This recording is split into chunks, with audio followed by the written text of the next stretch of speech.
Bonjour et bienvenue dans Kino Culte, le podcast cinéma Deep Cut, ou plutôt Deep Cult. Je suis votre hôte Alfredo Weber et mon compagnero est... Filippo Bono, joue-moi Guantanamera, Kinoculte. Et aujourd'hui, tout ce que vous avez toujours voulu savoir, ou presque, sur Apportez-moi la tête d'Alfredo Garcia, 1974, réalisé par le grand Sam Peckinpah, un nom qui sonne déjà comme une déflagration. Et maintenant, c'est l'heure de la balade de Philippe Sedbon où il nous résume le film, le fameux pitch, comme si nous étions un gros producteur belge une fois, dans un ascenseur pour l'échafaud. Randale! Benny est un pianiste de bar à Mexico, c'est un gringo. Il apprend qu'un puissant rancher mexicain offre une prime conséquente pour qu'on lui ramène la tête de l'homme qui a mis sa fille enceinte. Benny n'est pas le seul sur le coup, mais il a une piste et s'achète une machette. Machette qui sera pour lui la clé des enfers. Magnifique pitch, mon vieux compadre. Tu auras le droit au ver de terre dans la bouteille de mescal. Mais avant tout, et brièvement bien sûr, comme d'habitude, la règle du jeu, c'est que le kino culte, à la manière du kino duo, est un peu plus court que le kino pod. On se perd, on se mélange dans les kinos. C'est de plus en plus compliqué. Mais s'il vous plaît, restez avec nous, continuez à liker, à nous soutenir et à souscrire. Et donc, pourquoi Alfredo Garcia? Donc, cette émission a pour but de faire découvrir des films qui sont un peu tombés dans les ténèbres et de les ramener dans la lumière. Nous, les adorateurs du septième art, de la secte du septième art, le kino culte, c'est ça aussi. Et aujourd'hui, tu as choisi ce merveilleux film de Sam Peckinpah, qui est vraiment l'essence du film culte, parce qu'il a trouvé sa place avec le temps dans le panthéon du cinéma, et il est adoré par beaucoup de films, de cinéphiles, dont toi, le Oui, dont cinéphile. moi, qui ai découvert ce film, j'avais 16 ans en salle, il venait de sortir. En Et j'ai eu un 1922? choc. Ah, C'est ça. J'ai j'ai eu un choc, quoi, parce que c'était un film comme j'en avais jamais vu. C'est un truc débraillé, violent, malsain. Il y avait toutes les qualités, les défauts des films comme j'en avais jamais vu à l'époque, et le public non plus, hein. C'était une espèce de corollaire à La Horde sauvage, qui était un grand succès par contre. C'était presque aussi malsain et violent que Alfredo, mais c'était plus grand public, il y avait plus une histoire élaborée, etc. Et ensuite, Peckinpah a confirmé avec des films ultra-violents, comme Les Chiens de paille, et il avait connu un échec terrible avec Pat Garrett et Billy the Kid, qui pour moi est un de ses plus beaux films. ouais. Et Pat Garrett, il est resté complètement amer, solitaire, il vivait seul dans une caravane dans le désert, et il était très très malheureux après Pat Garrett. Et donc, quand on lui a proposé Apportez-moi la tête d'Alfredo Garcia, il l'a vu comme une libération parce qu'on lui avait promis, et je crois que les producteurs ont tenu parole, de ne pas l'emmerder. C'est-à-dire, il faisait ce qu'il voulait. Et c'est ce qu'il a fait. C'est vrai, bah, c'est un bon résumé parce qu'effectivement, ce qu'il a fait, c'est qu'il s'est excentré, il a quitté Hollywood et il est parti dans un endroit où non seulement il pouvait boire la tequila et le mezcal de la terre et du monde, mais en plus ne pas avoir des mémos tous les jours et des exécutifs qui lui soufflent dans la nuque.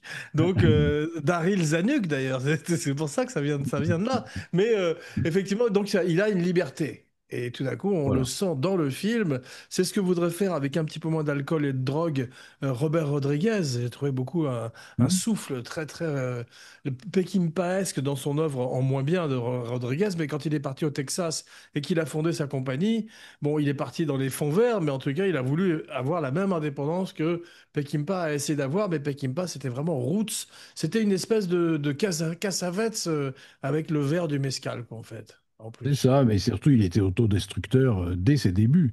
C'est-à-dire, Ah dès ouais. il a débuté à la télé, c'était un type qui s'en prenait toujours au producteur, qui avait toujours un ennemi juré, qui était capricieux, qui était intraitable. Enfin, c'est un personnage vraiment incroyable. Et je trouve que la carrière assez brève qu'il a faite, c'est déjà bien qu'il l'ait faite avec son caractère à Hollywood. c'est Oui, déjà puisqu'en pas plus, mal.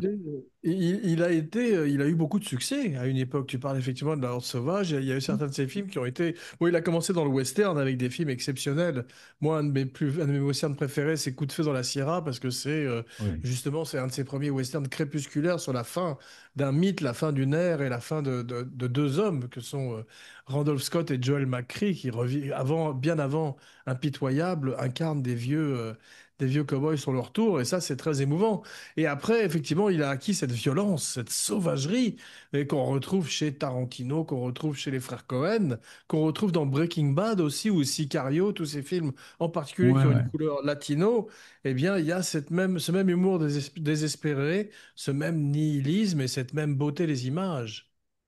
Oui, oui, mais je crois que la différence avec tous les films que tu cites et les cinéastes que tu cites avec Peckinpah, c'est que Peckinpah s'est délité très vite. C'est-à-dire qu'il a rejeté la traditionnelle narration hollywoodienne pour exploser ses scénarios et surtout présenter des personnages auxquels il est impossible de s'identifier.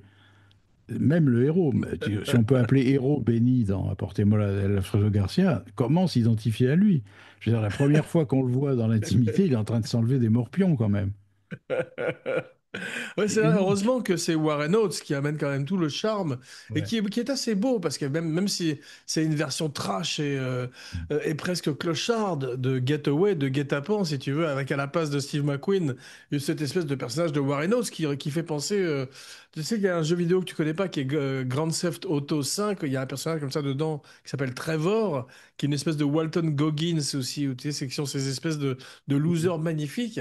Bah lui, il est extraordinaire quand même. Dans le film, il Ah amène oui. une dimension mythique et c'est son grand rôle, à mon avis. Et tu sais, le truc amusant, c'est qu'il a, depuis le jour 1 du tournage, et même à la préparation évidemment, il s'est calqué sur Peckinpah lui-même. C'est-à-dire il s'est fait la gueule de Peckinpah, il s'est fait Ouais, les costards de Peckinpah, sa démarche, qui était très ouais. spéciale. Peckinpah, il marchait avec une petite démarche un peu incertaine, etc.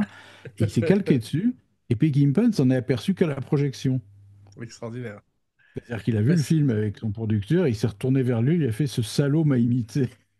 mais il a pris les mêmes lunettes, tu as raison, mais je voulais en parler avec toi parce que c'est un des grands numéros de doppelganger de l'histoire du cinéma où tout d'un Ah coup un ouais. acteur devient par mimétisme son metteur en scène. Alors on voit notoirement effectivement Fellini où Mastroianni se Mhm. transforme en lui de plus en plus à travers le temps et devient quasiment son alter ego parfait. On avait ça sur plus, même tu vois ça avec DiCaprio dans Inception où il ressemble à Christopher Nolan. Donc, tu as vraiment Oui, beaucoup d'acteurs qui se transforment. Toi, dans Mister Frost, Jeff Goldblum était devenu toi physiquement, non? Un petit peu. exactement. Surtout la taille. Sauf la taille. Mais moi, je voudrais parler un peu avec toi d'un genre que j'aime beaucoup et qui est magnifiquement représenté avec ce film qui est le néo-western. Alors, Oui, on est complètement dans les codes du western, mais avec dans un monde moderne de voitures. On parlait d'ailleurs de Coup de feu dans la Sierra. Dans Coup de feu dans la Sierra, ça commence par une course de chevaux, et tout d'un coup, il y a un chameau parmi les chevaux, si oui. tu veux. Et tu sens que les voitures sont pas très loin et que c'est la fin, comme dans Monty Walsh, d'une certaine époque. Et bien là, c'est pareil. Ces gens-là partent au Mexique parce que c'est encore la loi du Far West là-bas, d'une certaine manière. Mhm. Et c'est la loi, quand même, c'est complètement fou, quoi. Il n'y a pas de loi. Non, non, non. Tu as vu, en plus, les personnages sont d'une monstruosité effarante. Dans la première scène, tu as ce rancher qui est joué par Emilio Fernandez, qui est, Ouais. euh, qui était le méchant dans La Horde Sauvage, qui joue à peu près le même rôle ici. Et, euh, ce type, qui est richissime, qui a un ranch énorme, des gardes du corps, on ne sait plus les compter, fait quand même casser le bras de sa fille pour lui faire avouer où est l'homme qui l'a mise enceinte. Il lui fait casser le bras, quoi. Et tu t'aperçois que là, il y a plus de limite. On peut tout Oui, c'est un faire, quoi. personnage qui, effectivement, il s'appelait Mapache et il était extraordinaire dans La Horde Sauvage. Et il est pas loin de John Huston dans Chinatown. On fait souvent des comparaisons dans le show, mais il a ce côté monstrueux de Don dans cette hacienda magnifique. Et on retrouve toute cette esthétique qu'on a dans beaucoup de films aujourd'hui, si tu veux. C'est extrêmement moderne la façon qu'il a de filmer. Et il a beaucoup de points communs. Et on va parler des interpolations entre les films une fois de plus. Parce que le chef opérateur, c'est celui de La Chèvre. C'est un type qui s'appelle, ou qui Oui. s'appelait Alex Phillips Jr., qui était le fils d'un grand chef-op mexicain, qui était un très grand alcoolique aussi. Borracho, comme on dit, comme tu le sais bien en mexicain. Et donc ça devait être quelque chose. Lui et Peckinpah, Oui. t'imagines? Et Warren Oates. Voilà. Mais donc mon père, il était parti une fois pendant 3 jours du plateau, parce que tellement il était ivre-mort, il n'a pas pu éclairer le film, et c'est son assistant, l'assistant opérateur, qui a fait la lumière pendant 3 jours. Donc c'est des personnages très hauts en couleur, mais effectivement sur ce plateau, c'est la liberté totale. Il y a la tequila coule à flot, comme la cocaïne coulait à flot sur le plateau de Popeye. C'est-à-dire qu'il n'y a pas de supervision. Ces gens, effectivement, partent Mhm. loin d'Hollywood. Et je voulais te demander quelque chose.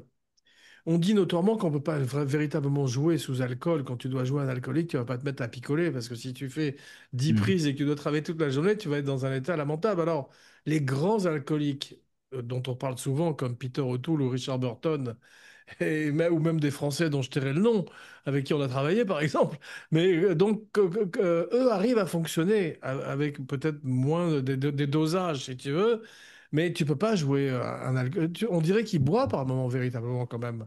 Warren Oates, Bah, c'est ça, ça là où j'en ça donne viens. un jeu pâteux, qui n'a pas de structure, quoi.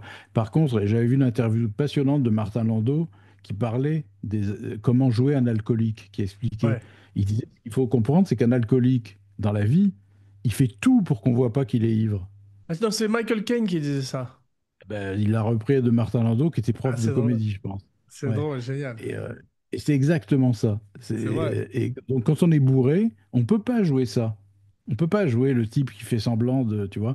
Et donc, ça donne un jeu qu'on a vu dans plein de films, hein. Même Lee Marvin, il y a des moments, c'était trop visible, même Peter O'Toole, etc. Ou Burton. Il y a un film avec Burton qui s'appelle The Clansman, où il est bourré en permanence. Et hélas, ça se voit. Ah Donc, ouais, je ouais. pense qu'effectivement, il faut jouer sobre, il faut observer beaucoup les vrais alcooliques, il faut voir leur façon d'être, etc. Mais tu peux pas le jouer bourré, je pense pas. Non, parce que moi, le maître à penser de Kinopod, ou plutôt du podcast qui est Nicolas Cage, qui a fait le grand Living Las Vegas, lui, effectivement, a fait parfois certaines scènes, il était bourré, mais c'était presque une expérimentation sur un film qui était un tout petit film, presque guérilla. Et il a Mhm. dit que d'autres moments aussi, il mangeait plein de sucre, parce que tu vois, il a créé une espèce d'addiction, et il était mal dans sa peau quand il arrêtait d'en manger et tout, et ça a créé un truc qui était similaire à l'alcoolisme. Mais c'est vrai que ces grands films sur l'alcoolisme, comme Lost Weekend ou, ou Barfly, j'imagine pas quel est le degré d'immersion, sans mauvais jeu de mots, d'un Mickey Rourke, par exemple, dans le rôle de Bukowski, tu vois. Mais on parlait de jouer bourré ou pas, tu vois. Je me souviens d'un film sur l'alcoolisme qui est remarquable, qui est le Jour du vin et des roses de Blake Edwards, Ah et il oui, y avait Jack Lemmon et Lee ouais, Remick. c'est Et, ça. Jack Lemmon, on lui a demandé plusieurs fois, et sur la fin de sa vie, il a fini par déballer. On lui a dit comment il a joué de manière aussi réaliste un alcoolique, etc. Il a dit parce que je le suis. Ouais, c'est fou, ouais, ouais. Et c'est vrai que tout d'un coup, tu te dis, on peut pas jouer ça, on peut pas inventer ce qu'il faisait dans ce film où il est fantastique. Non, c'est vrai, mais il y a effectivement les gens qui le jouent et les gens qui... Par exemple, j'ai lu que Billy Bob Thornton avait avoué que sur Bad Santa, il était bourré presque tout le temps pour beaucoup, beaucoup de scènes, si tu veux. Donc ça donne effectivement un côté chaotique, mais ils n'ont pas dû faire énormément de prises ou avoir beaucoup de matériel utilisable ces jours-là, tu vois, où il Bah, était bourré, en moi, fait. Ouais. il m'est arrivé de tourner avec des acteurs en état d'ébriété, comme on dit. Tu peux pas en tirer grand-chose, hein. Ouais. Même pour trouver les places par terre, même pour se rappeler du texte, articuler. Enfin, tu peux pas faire grand-chose, hein. Non. S'il dit rien, s'il est en réaction, ça va. Sinon, voilà. C'est pour ça que il fait un travail absolument remarquable, je trouve, Warren Oates, parce qu'il C'est est. fantastique. On disait qu'à une époque, c'est lui, je ne sais plus qui c'était lui ou Harry Dean Stanton qui disait qu'ils étaient tout le temps en train de se retrouver dans les castings parce qu'ils étaient pressentis pour les mêmes rôles. Et c'est Oui, vrai c'est que vrai. là, c'est un peu son Paris Texas. Il est lui aussi dans le désert avec un rôle extrêmement marquant, un lead. On a parlé de Richard Bright qui a failli avoir le rôle aussi. Oui, qui a une toute petite figuration dans Alfredo Garcia. On le voit dans le bar au début, C'est mais ça. c'était lui qui était censé jouer le rôle. Et je sais plus pourquoi il l'a pas fait, mais heureusement d'ailleurs, c'est Warren Oates qui le fait. Et c'est une dette, je crois, qu'avait Peckinpah envers lui, parce que Warren Oates lui avait donné un livre, je ne sais plus lequel, dont il avait fait un film, et il se sentait une dette envers Warren Oates, qu'il D'accord. avait fait débuter d'ailleurs hein, dans un téléfilm. C'est lui qui a offert son tout premier rôle à l'écran. Incroyable. Mais il est remarquable, effectivement. Il aurait pu avoir une carrière presque à la Jack Nicholson. Il était peut-être moins beau physiquement qu'un Jack Nicholson parce qu'il Voilà. il a quand Il est même une moins tête, beau et effectivement, il est carnassière. trop Ouais. vrai. Il est trop vrai, C'est en ça, fait, voilà. Warren Oates. Ouais. Ouais. C'est pas une star, c'est un type de la rue et qui le joue remarquablement. C'est-à-dire, il transcende son personnage, mais c'est pas une star. C'est ça, et il a eu de temps à autre des leads, comme je crois qu'il a fait Dillinger, où il était Dillinger formidable. et John Milius, ouais. Voilà, et puis il a travaillé très longtemps dans sa carrière, parce qu'il a été aussi dans un Mm. film qui s'appelle Stripes, dont je connais pas le titre français, pardon, avec Bill Murray, où il faisait une Ouais. espèce d'instructeur à la Full Metal Jacket de Bill Murray, donc et il était formidable, il amenait toute sa force, et c'est ces acteurs un peu comme à la Harvey Keitel, ou ces gens-là qui sont solides, comme on dit, si tu veux, dans un film. Ouais, ouais, et puis qui ont tout joué, tu vois, la longueur de leur filmographie, c'est toujours très impressionnant, parce que il a fait, je sais pas combien, 200 téléfilms, épisodes de séries, etc. Enfin, c'est des artisans, quoi. C'est-à-dire qu'ils Ouais. vont d'un film à l'autre. Bien sûr. Alors, tu parlais d'Emilio Fernandez, on va essayer de la faire courte quand même. Tu sais qu'il paraît que c'était lui qui a été l'inspiration pour l'Oscar qu'on donne, cette espèce de trophée Oui, qu'on donne chaque année. Il était censé avoir posé torse nu ou nu, et il était très beau quand il était jeune. Il avait été l'amant de plein de grandes stars hollywoodiennes, et il est formidable donc, dans le film. Et il a cette violence donc sur les femmes, qui est celle de Peckinpah qu'on retrouve dans Les Chiens de paille, mm. qu'on retrouve dans tous ces films, avec des agressions malheureusement de type sexuel, souvent sur les femmes, et des comportements très ambigu, donc avec quelque chose qu'on ne pourrait jamais voir aujourd'hui, et c'est peut-être tant mieux, parce qu'on retrouve ça beaucoup dans les films des années 70, qui est une espèce de regard étrange sur cette La, sé- culture.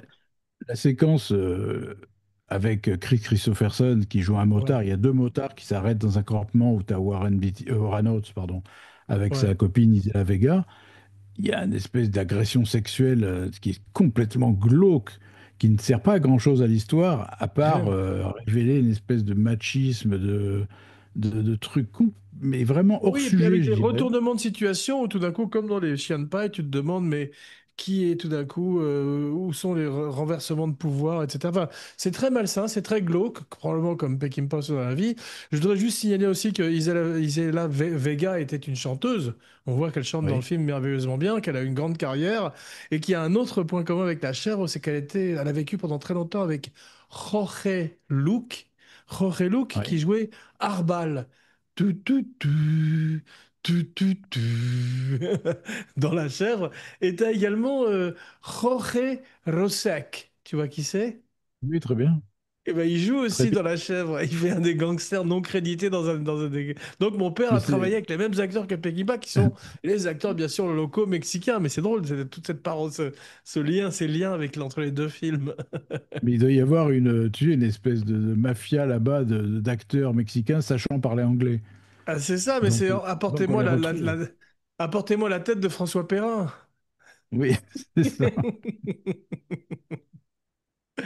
Non, mais Chris Christopherson, qui avait été merveilleux dans Pat Garrett et Billy the Kid, qui est un grand succès artistique, mais comme tu l'as dit, un échec commercial qui fait que donc Peckinpah s'exile et va vivre carrément au Mexique et vit une espèce Ouais. de vie qui est pas loin de celle de Benny. Donc, c'est cette espèce de clochard qu'on voit errer et qui est.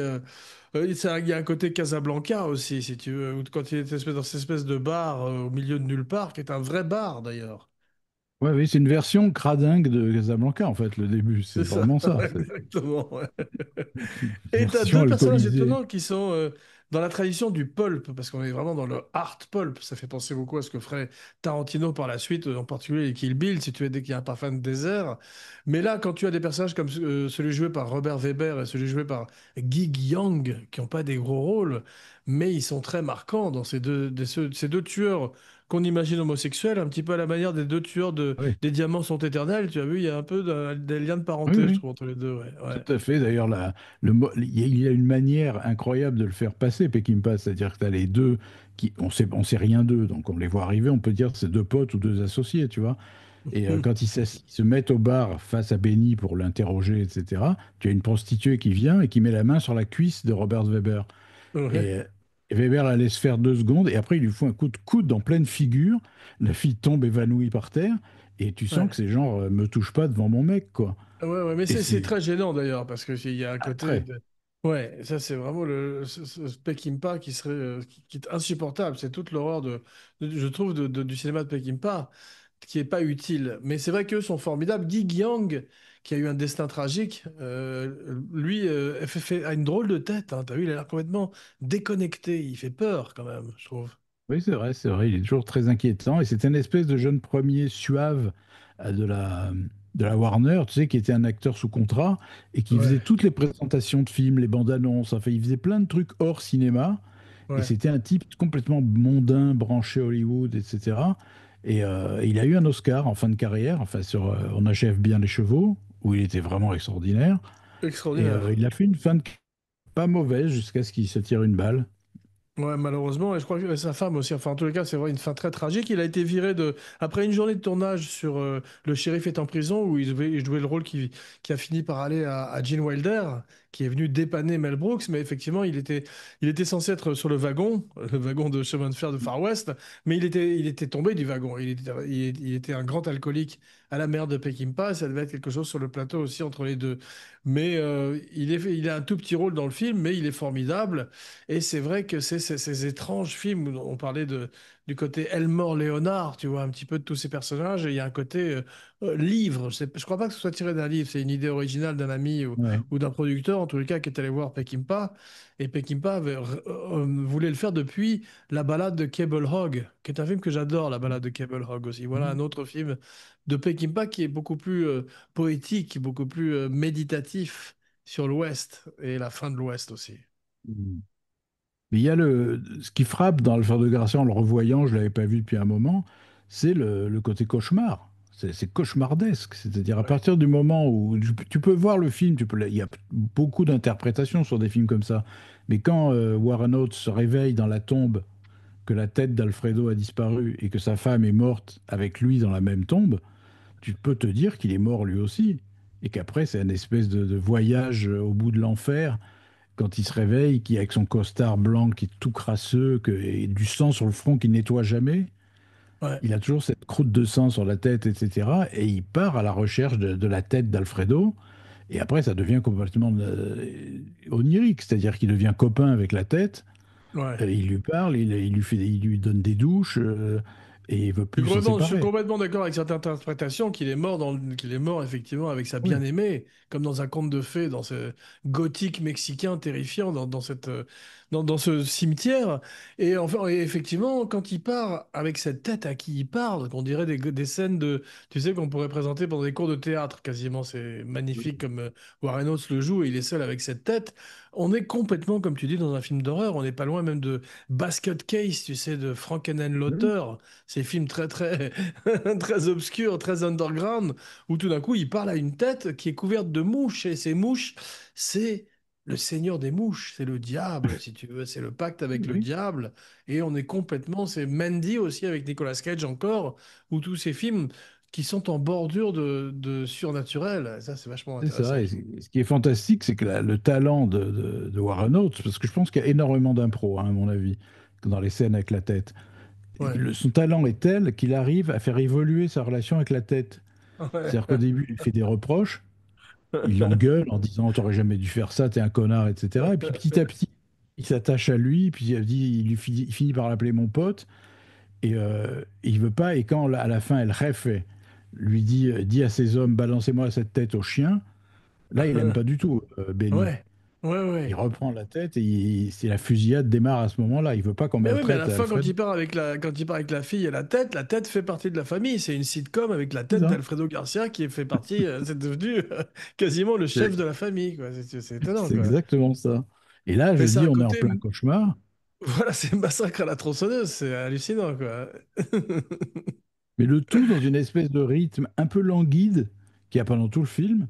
C'est pas un Ouais, montage cut, c'est pas Getaway, tu vois, ouais, c'est pas la violence extrême, etc. C'est violent parce que malsain, et déplaisant par moments. C'est vrai, les scènes avec les femmes, les choses comme ça, c'est assez déplaisant et dérangeant. Mais par contre, il y a cette espèce de langueur. On prend Oui, son et puis temps. cette couleur locale qui est magnifiquement capturée par Peckinpah, qui aimait faire beaucoup de... Il n'aimait pas beaucoup faire beaucoup de prises, mais il aimait faire beaucoup d'angles différents. C'est D'angle, ça qu'il ouais. aimait. Comme avec Alex Philippe, c'est un truc qu'ils partageaient ensemble, c'est leur amour des zooms et des différents plans, plein de plans. T'as un côté documentaire de ces grands films des années 70 où t'es complètement... et qui serait repris qui serait la grammaire reprise par le streaming, qui fait que t'es complètement au cœur de l'action. Et tu as bien évidemment l'extraordinaire musique de Jerry Fielding qui Oui. participe de cette ambiance où il reprend, à la manière de Cosma sur la chèvre, c'est la dernière fois que j'en parlerai aujourd'hui, il reprend le folklore mexicain, ces musiques de mariachi, et c'est vrai que la musique de Peckinpah, on ne le dira jamais assez, est sublime et marque aussi son époque. Ah ouais, c'est un film unique parce que, comme je te dis, il n'est pas plaisant. Mais moi, en tout cas, personnellement, j'y reviens toujours. C'est-à-dire, c'est toujours un film qui m'attire, je ne sais pas trop pourquoi. Peut-être parce qu'il est extrême. Il est extrêmement noir, il est extrêmement jusqu'au boutiste. Ouais, Et il n'est pas justifié, ce film. Tu vois, il n'a pas de justification. Dans La Horde sauvage, par exemple, le carnage final est justifié par comment dire, par l'honneur de la bande de hors-la-loi qui ne veulent pas laisser l'un d'eux se faire tuer. Donc il y a ouais. ça qui justifie le carnage. Dans Les Chiens de paille, c'est pareil. Dustin Hoffman a une espèce de dignité qu'il veut préserver et donc il se dresse contre la violence et il devient encore plus violent que les autres. Mais dans Alfredo Garcia, la base, la motivation du personnage est sordide. Il veut Mhm. gagner 10 dollars et pour ça, il va aller chercher la tête d'un type qu'il a très bien connu de son vivant et qui était un pote. Et donc, c'est absolument dégueulasse, quoi, tu vois, depuis le début. Et qui a eu une affaire aussi avec sa copine à lui, apparemment. C'est pour ça qu'il l'énerve. Et qu'il lui dit, alors, tu fais moins le malin maintenant quand il découvre le corps. Tu vois. Mais c'est un vaudeville en fait avec une tête. C'est vrai, je te dis, c'est un sitcom. Il aurait fallu avoir plus d'aventures. C'est dommage qu'il, spoiler alert, qu'il meurt à la fin parce que bon, dans les années 70, tout le monde meurt à la fin tout le temps. Mhm. Mais ça, comme on peut imaginer qu'il est mort dans ce cimetière où tout d'un coup, quand il a cette danse de mort avec la jeune femme dans ses bras, cette jeune femme mexicaine rousse, c'est la fiancée de Frankenstein version Hacienda, quoi. T'as vu, c'est incroyable. Ben, Ouais. ça m'a frappé en le revoyant cette fois de cette scène dans la tombe où je me dis, il n'a pas pu survivre, il était enterré et je vois pas Ouais. comment les deux assassins l'auraient laissé vivre à la fin. Donc Ouais. il est complètement enterré, il a de la terre dans la bouche, etc. Il sort de la tombe comme un zombie et à Et partir de là, tu puis, te dis, si ça se trouve, il est mort. il a reçu un coup de pelle digne de Psychose Ouais. 2, si je ne m'abuse aussi. Donc, Oui, oui.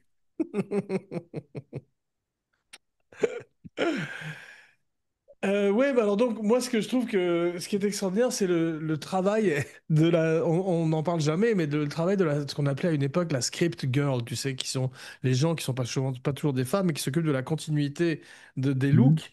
Mais là le look qu'il a avec ce costume qui démarre comme le beau costume blanc de John Huston dans Le Trésor de la Sierra Madre, et il termine à la fin de façon, on parlait, une fois de plus un spectre si tu veux, et il Ouais, est oui. zombiesque, t'as vu, c'est incroyable. Et ça, elles doivent effectivement garder, t'as vu ses cicatrices, le sang sur le visage, etc. Il y a un travail sur la continuité qui est remarquable, je trouve quand même. Ouais, ouais, c'est vrai. C'est vrai. Tu as remarqué un clin d'œil très évident à John Huston à un moment. C'est quand les deux tueurs, tu sais, vont voir Benny dans son bar. Et au Ouais. moment de sortir, de ressortir du bar, Benny demande quel est son nom à Gig Young. Il lui dit comment tu t'appelles et le mec lui répond Fred C. Dobbs. Et Ah Fred ouais. C. Dobbs, c'est le nom de Bogart dans le Trésor de la Sierra Madre. Ah, c'est drôle, c'est drôle. Donc là encore, gros clin d'œil. Ah, c'est fou, mais c'est un film qui a donc un pied dans cette ancienne Hollywood, mais qui est le nouvel Hollywood, puisqu'il annoncerait, comme on a dit, tous ces films qui viendraient par la suite. Cette violence de No Country for All Men à Breaking Ouais, Bad, comme ouais. je le disais, ou au film de Tarantino. Et je voulais terminer sur le fait que Warren Oates ressemblait un petit peu à un mélange entre Jack Nicholson et Fernandel, je trouve, physiquement. C'est vrai qu'il avait la dentition anarchique. Chic, Chico. Bien, merci mon cinébuddies pour cette traversée du désert et ce premier kino culte déjà culte lui aussi.